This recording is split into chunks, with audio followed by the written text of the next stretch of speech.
I wanted to point out one of my favorite content creators, Fantastic Frankie, had one of the funniest posts today that I watched where she was talking about how Gwen is really secretly the villain of the film.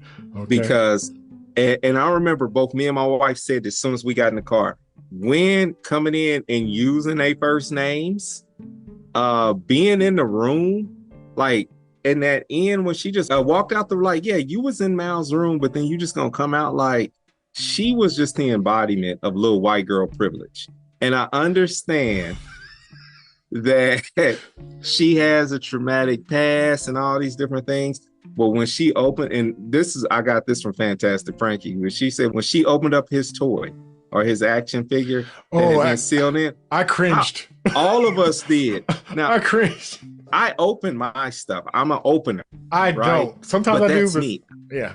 Yeah. Like, no, my whole desk is full of Funko Pops. Yeah. And I got a few friends that have seen it and they be like, oh, you took that out, huh? I'm in box for some of my stuff. Some of my stuff will never be open. I got a friend who, when he saw I took out my Billy D, he's like, that one's kind of rare. And it's like, it's out. Because Funko Pops are cheap, dime a dozen. If it was another kind of toy, I'll probably be a little bit different on it. Right. But point is, and this is something else we didn't get a chance to talk about, Gwen didn't tell Miles, and a real friend, a real one, they tell you right away.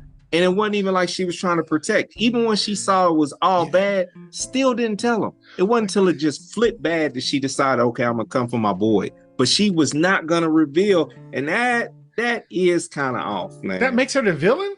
The jig was up when Peter said something. And he's like, you knew. And he looked at her and was like, and you knew?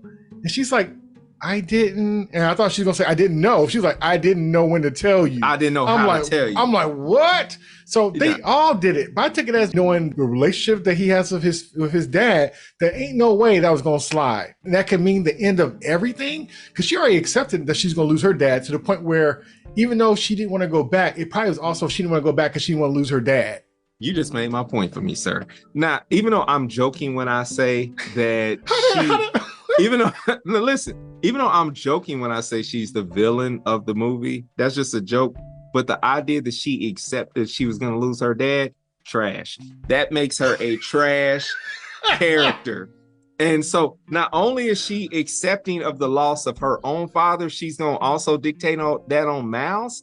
And here's the thing, she knows Miles' character that where he wasn't going to go for it. So yeah, her holding it back makes her just as bad. She was complicit. She's just as bad so as Peter too?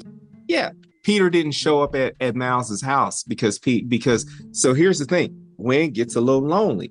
Gwen's supposed to be on mission. She had no reason to be at Miles' house. Right. But she want to come and creep. Him. She wants to come and creep and do her thing. She wants what she wants for her. So she thought she could have her cake and eat it too. She can come, smile, all up in his face and everything, but then not tell him the truth of what's going on. The fact that they're like, Miguel's been shared all this other stuff. And on top of that, her relationship with Spider-Punk. Hi, my name's Obi Brian. A little bit more than what we think. Well, she changed from ballet shoes to Chucks. So that something happened.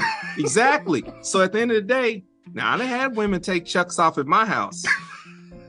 All I'm saying is, anyway, also to be flaunting, like, not that she wanted him to show up or whatever, but at the end of the day, she moved on. She living her life. She doing her own thing. Cool. Leave Miles alone. But she wanted that attention. She had to go and get peace of Miles. And I just feel like, I get it. That's romantic or whatnot. But at the end of the day, if all of this is that serious and that at stake, everything is at stake, stay away from Miles. Stop being selfish. You already moved on. You living your life. You crashing over old boy's house. She messy. I'm sorry. She's messy. I'm almost with Dr. Umar. I'm almost there. I'm almost at the point where I'm like, it appears you've been snow bunnied. Do we want to see Miles bunny hopping? I'm not going to go there. Okay, so you don't think that it would be hard for her to have that conversation, and she probably was thinking about trying to say it, but didn't know how, and didn't know what it would mean if she did, or even she could even stop it. Don't you think any of that would be a factor? Her age, all that kind of stuff? You think she was just straight up being messy? Like, for real? I think the concept to find out that your dad has to die and you just accept it. Nah, I'm still on the path of like, Gwen can do better. And her redemption's coming because she went and gathered the team, I guess. And cool, she gathered the team. I think that 3 people were, and maybe 4, was rooting for Miles to make it, or get away. I think it was Spider Bite, that virtual chick, who didn't push the button, because she could have reset the thing. Gwen, who would give smirks and looks at certain times. Peter B. Parker, and Spider Punk. Those are the ones that all kind of like, we're chasing you, we're trying to stop you, but it's kind of like, I think that was pretty slick. I think Spider-Woman's on the fence. I would give it to her too, but I wanted more from that character, and I'm not for sure if it's going to be something where it's going to be they're doing it where she's kind of off on this one, so she could click on the next one. I'm not for sure if they just kind of saving her to come to the side. If she's pushing for Gwen, she's also pushing for Miles, because Gwen is pushing for Miles. At least I feel that way. But since you think she's a hot mess and she's messy and just selfish, then maybe she ain't for Miles. No, the second she came in and called the parents by their first name, she wasn't for Miles in my book. So you think the kids don't do that? I didn't ever do it because I wasn't raised that way and I know better. But even the dad was saying, Genki calls me by my first name too. And he's like, I don't like that kid. And he's like, you said you liked him. So it seemed like it's a thing where these young kids are disrespectful and call parents by their first name, listen, which is not right. I'm gonna holler at you in a couple of years when you get that experience of somebody coming in like, I'm Mr. Bennett. I'm Reggie. What you doing here? Came to take out Megan. What? I came to take out Megan. How old are you? I'm 15, Mr. Bennett. You look 30. Show me some ID. I don't have none on me. Hey Jay, I'm here to pick up your daughter. No.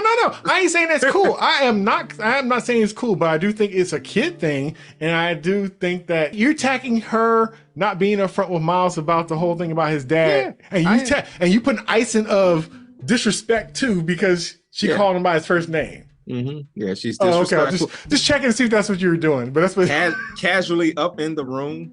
Like casually up in the room. Casually up in the room. She went there to go check on him. He wasn't in there. To the parents, she looked like she was just up in the room. But for her, she was looking out for Miles. She was listening out for him. She didn't go to the house just to be rambling to do his stuff or anything. She went to go save him. She went to get there before the other folks got there. That's why she was there. And I keep playing real life scenarios here. My son's missing, and some little girl come walking out the room, and she's just like, and she gives me a speech about like, like your son loves you more than you know. All right, cool. Now, after my wife put her between the refrigerator and the wall, what I'm gonna do is help her up and then escort her out the house and let her know I've called the authorities because what you doing in my house, little girl? But it is what it is. I did think that was weird that the parents are so nonchalant and like, if you do find, she's saying she's gonna find him. I'm like, who are you to find him? And then also they should have revealed herself as Spider-Woman, especially when she had nothing to lose because that wasn't even her world. But for the both parents to be like, yeah, and if you find him, let him know that blah blah. I'm like, what? I'm like, okay, it was funny that she said, let him know that he's grounded for 5 months. So they're up in the ante. But I thought it was just so interesting that they felt like they wasn't going to include themselves in that. It was going to leave it to this stranger to them to find their child. Like he's a cop. He could have been like, calling him missing child or whatever, even if they thought he was even missing like that. I don't even think they knew he was missing like that.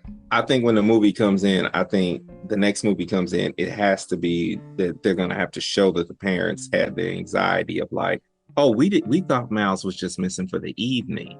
We didn't know that it's now been a month or whatever it's going to be. It's going to have to be some explanation. Because it stuck out weird to me because almost like, especially how they are. I know they're not so clingy because they have him going to a school that he sleeps out for a week somewhere else and he comes back home on the weekends. So they're not that clingy. But I think it's very interesting that they seem like he's quote unquote missing and the best they could do is this girl that they don't know is the one who puts it on herself to find their child.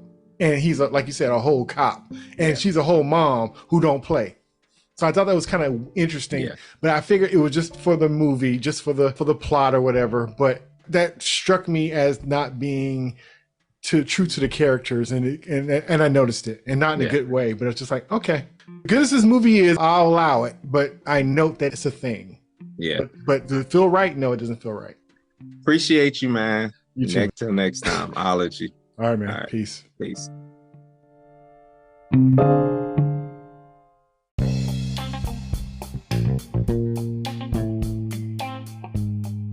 Thanks for listening, and please like and subscribe.